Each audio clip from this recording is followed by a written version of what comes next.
हमने पिछली क्लास में बात की थी पार्ट ऑफ स्पीच और मैंने आपको बताया था स्पीच कोई बातचीत, मोटा मोटी समझो कोई बातचीत का मतलब होता है। और जब बातचीत अपन करते हैं तो अपने मुंह से जो बोलते हैं, जो वाक्य निकलते हैं, उन वाक्यों में अलग अलग शब्द होते हैं। मैं, तुम, हम, गए, आए, खाना पीना जो भी है, तो उनको अलग अलग नामों से जाना जाता है।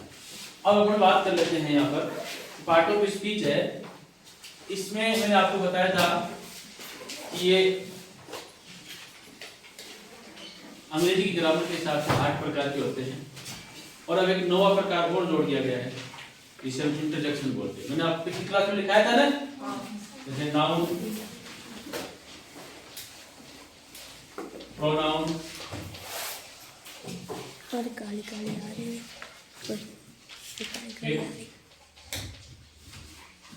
वर्ब, हेल्पिंग वर्ब,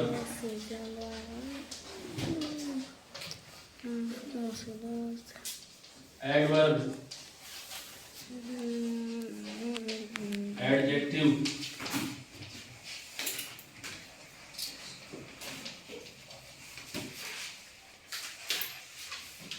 प्रीपोजिशन,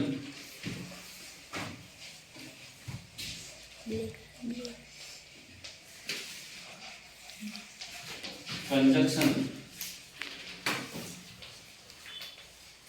और अब एक और जोड़ दिया जिसको बोलते हैं इंट्रोडक्शन।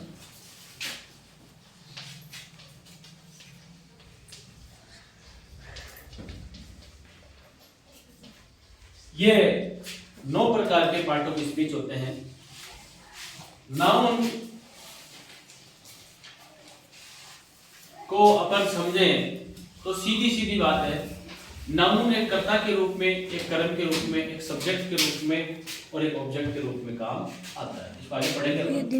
ये सब्जेक्ट के रूप में काम आता है और ऑब्जेक्ट के रूप में भी काम आता है। प्रोनाउन होता है जब नाउन का प्रयोग बार बार कहीं करना है तो अपन बार बार नहीं करते, नाउन का प्रयोग एक बार करते हैं। जैसे किसी व्यक्ति का नाम है, जैसे Ram is a good boy, he is very intelligent. जैसे Ram is a good boy. अब यहाँ इसका मतलब ये कि राम एक नाउन है जो सब्जेक्ट के रूप में काम आया है। ये बॉय है, ये भी एक नाउन है जो एक ऑब्जेक्ट के रूप में काम आया है। अब आगे इसकी जो विशेषता अपन बता रहे हैं तो वहां पर अपन लिख रहे हैं ही is very intelligent, very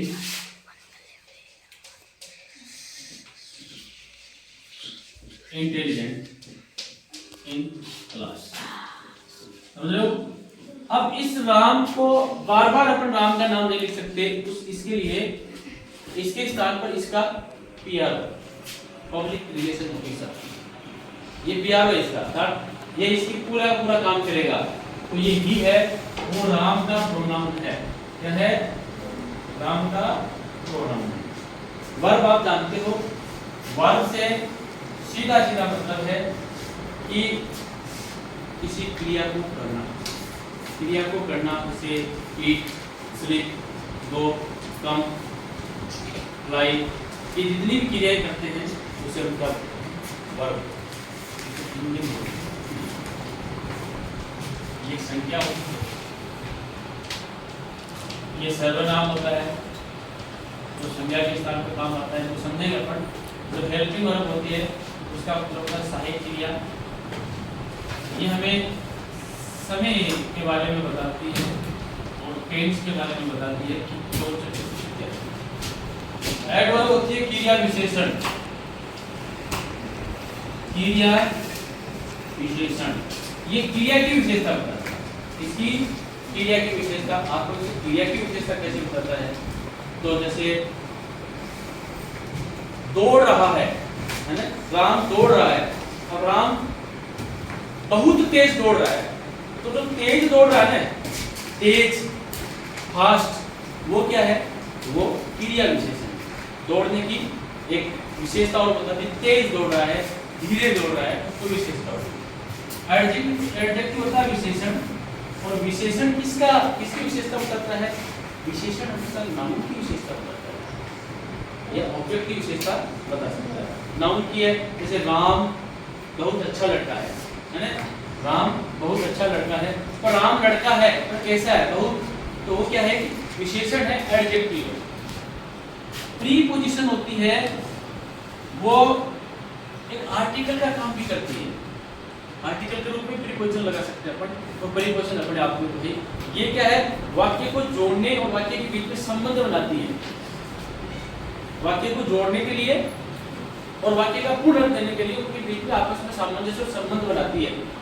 conjunction होता है दो शब्दों को जोड़ना, दो छोटे शब्द है जैसे राम और श्याम, राम एंड श्याम, राम एंड श्याम, तो ये कंजक्शन है, राम एंड श्याम। ये क्या है? ये कंजक्शन है, ये कंजक्शन है जो दो वाक्यों को जोड़ सकता है, दो शब्दों को जोड़ सकता है।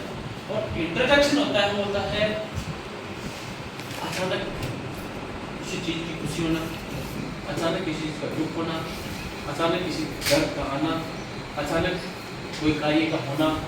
जैसे कभी कभार अपन ने सुना कि भाई फला व्यक्ति के का आरएस में सिलेक्शन हो गया, ओ करते ना अपन, वाह यार क्या बात है, करते नहीं करते।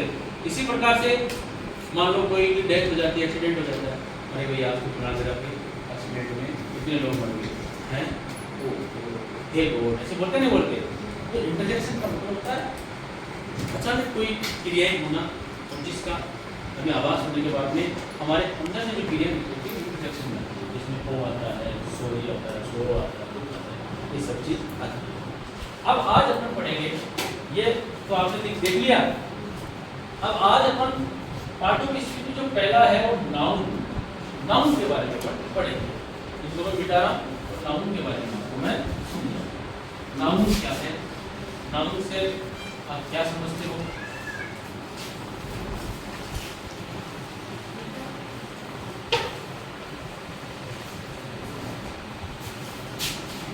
नाउन जिसे हिंदी में संज्ञा बोलते हैं, और संज्ञा किसे कहते हैं? एक मोटा मोटा समझो, नेम।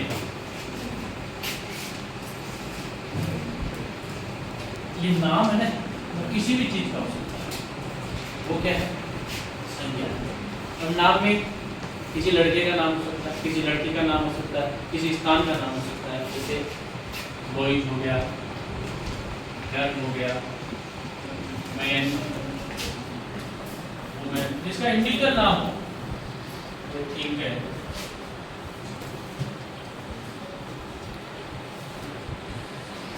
पैलेस है, बड़ी सिटी है, ऊंची सी क्या बोलते हैं, ये सब क्या है? ये नाउन है, ये संज्ञा है। और जब वाक्य में संज्ञा नहीं होती है तो वाक्य पूर्ण नहीं होता। अब ये किस किस रूप में लगता है? ये सब्जेक्ट के रूप में लगता है, तो ये ऑब्जेक्ट के रूप में भी लगता है। सब्जेक्ट का मतलब होता है कर्ता और ऑब्जेक्ट का मतलब होता है कर्म। ये दोनों रूप में लगता है, वाक्य के प्रारंभ में, वाक्य के अंत में सब्जेक्ट रूप में लगता है। देखो मैं आपको समझा देता हूँ। रमेश रीड बुक, ये वाक्य तो अपन सब जानते हैं। इसमें ये रमेश सब्जेक्ट है, अर्थात करता है, और क्या कर रहा है वो? इसका कौन सा काम कर रहा है? बुक्स को रीड करता है, तो पुस्तक है, ये क्या इसकी ऑब्जेक्ट है। और ये तो आप जानते हो ये वर्ब है जो हमें किसी क्रिया का आभास कराती है, किसी काम को करने का आभास कराती है। रमेश पुस्तक, वाक्य नहीं बनता है, जब ये बीच में आएगी रीड पढ़ना, रमेश पढ़ता है, तो क्या पढ़ता है? पुस्तक पढ़ता है। इसमें क्या का उत्तर मिलता है? क्या, कब, कैसे, वो ऑब्जेक्ट में है, कौन, तब कौन हो जाता है? सब्जेक्ट हो जाता है। तो जब हमें इस बात का पता चलता है ऑब्जेक्ट के रूप में और सब्जेक्ट के रूप में, तो वो नाउन कहलाता है। नाउन भी कई प्रकार के, सब्जेक्ट के रूप में पढ़ लिया, ऑब्जेक्ट के रूप में पढ़ लिया, नाउन एडजेक्टिव के रूप में भी होती है, नाउन एडवर्ब के रूप में भी होती है, नाउन जिरेंड के रूप में भी होती है, नाउन इंफिनिटिव के रूप में भी होती है, और इसके अलावा नाउन है वो किसी क्रिया का रूप भी हो सकती है। तो इन सब चीज़ों को अपन अगली क्लास में पढ़ेंगे।